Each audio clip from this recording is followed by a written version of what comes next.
Hello, I'm Ryan F9 and these are my favorite saddlebags and side cases.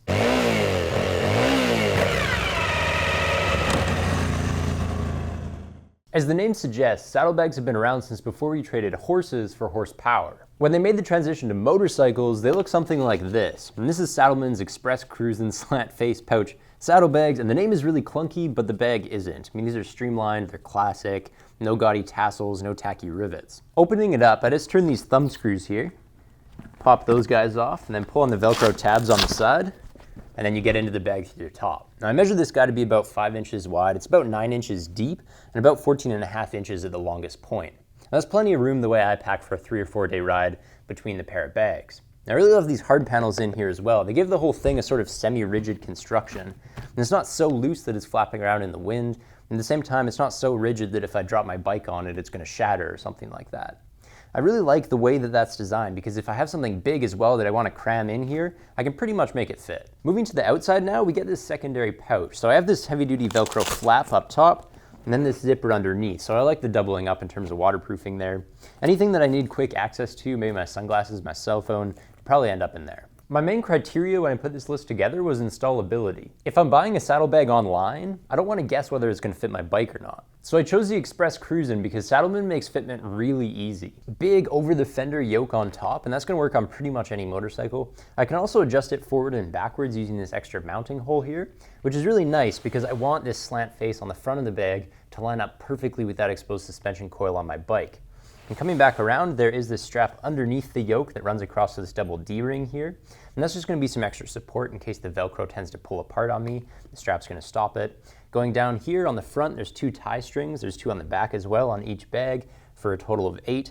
And then at the bottom, there's this quick release buckle strap that's meant to go around Saddlemen's universal saddlebag supports. Could I mount this bag as is without ordering those support brackets? Yes. Would I want to? Probably not. Without the supports, it tends to camber in towards the rear wheel. It'll burn a hole through the bag really fast, and when I call Saddlemen to complain, all they're gonna say is I told you so. I should probably mention that this bag is lockable. It comes with a dinky padlock, which goes through this thumb screw here.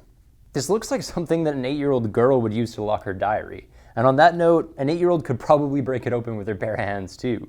And don't worry about keeping track of the miniature keys either, because I know for a fact that you can open this guy with a bobby pin. Saddlemen, thanks for the awesome bag. $200 for the pair, an extra $60 for the sports. Sounds like a good deal to me. But this garbage, you can keep. Now, the Saddlemen does look great on a cruiser, but what if I like to go fast? Cortech thinks they have the answer. Sport motorcycle luggage is this company's bread and butter, so they're probably right about that. This is the Cortech Super 2.0 saddlebag, and I have it mounted on my V-Strom here. It took me all of 3 minutes to get this right. Just 2 Velcro yokes over the top, and then I have a strap running from bag to bag underneath the tail. And Cortech included 4 of these little multi-purpose buckle and loop straps as well, so I just hooked one around the subframe on either side and attached it to the saddlebag. Of course, I could have used the foot peg bracket as well. Would have worked just as easily. Up top here, there are 4 little buckle ends on the saddlebags. That's where the Super 2.0 tail bag would actually sit and attach. That'd be super easy too, but I don't have one of those. So installation is a cinch. And for a $200 pair of saddlebags, I really like how much I'm getting here. I mean, it's $1,680 to $800 denier fabric all the way over these bags. If I drop my sport bike, really the Super 2.0 is gonna be the least of my worries.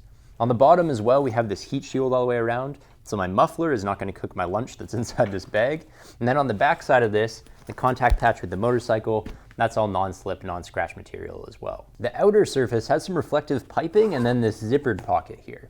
There's also this expansion gusset all the way around the outside, so if I happen to pack a little bit too much, I can unzip that and then get an extra couple inches to play with there in terms of space. Now going into the top pocket, it's just these zippers down the side, the Velcro, and I was surprised to find that there were actually more goodies included with the bag in here.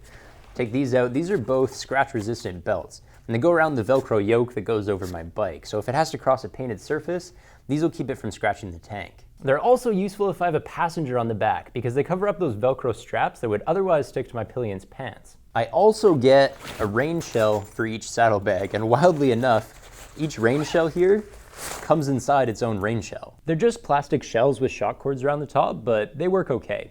I do worry that you don't really get a tight fit on this, so what I do is actually take this elasticated loop up at the top here, and I pass the Velcro yoke through it, so that way if the bag were to come off in the wind, I wouldn't actually lose it. Now, I'm an adventure rider, and so the powers that be are trying to convince me that I need something like this. It's a Givi 46-liter Trekker case. It's really big, it's rigid, and it costs almost $800 for a pair. I'm not sold on this one. I've been riding with hard cases for a while, and to be honest, they're a bit of a pain in the ass.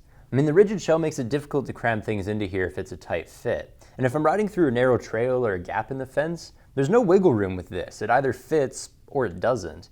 And worst of all though, when I drop my bike, which I tend to do pretty often, a hard case is going to tend to crack or break, or the mounting bracket on it is going to tend to crack or break. So all that to say, soft cases are a better fit for my adventures. The Nelson-Rigg Adventure Dry saddlebags are only $160 on fortnine.ca right now, and that's going to be a better fit for my adventure budget as well. There are a million ways to mount this thing as a side case, and a few ways I can throw it on top of my tank or pillion seat as well. The only thing is I definitely want a luggage rack underneath here to keep this guy from flopping inwards. Just like the Cortech, we have a wealth of straps and buckles here. So there are the two big Velcro yokes for going over the top.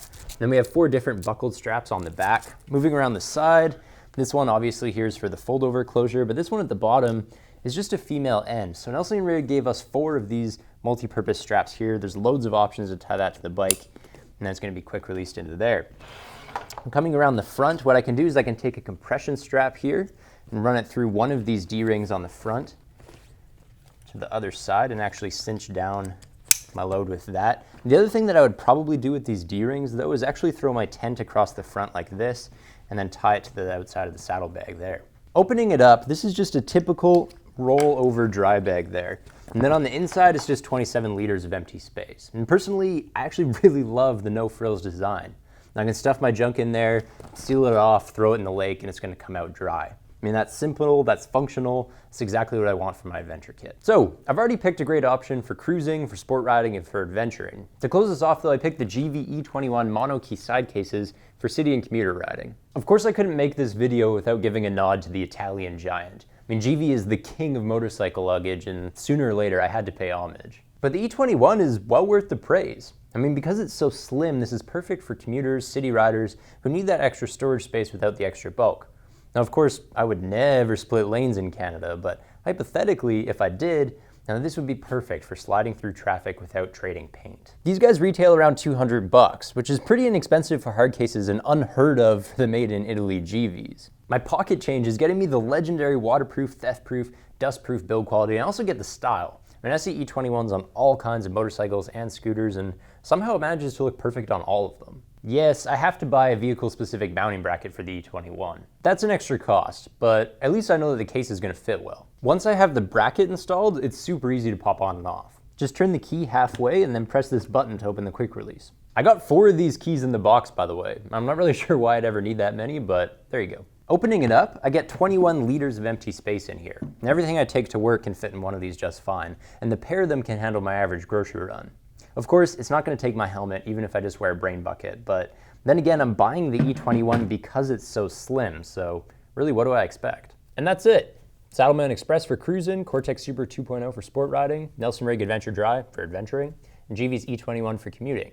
Tours can kind of have their pick. I mean, are you a cruiser tour, a sport tour, an adventure tour? You see what I mean. As always, product links are right down there, and thank you guys very much for watching.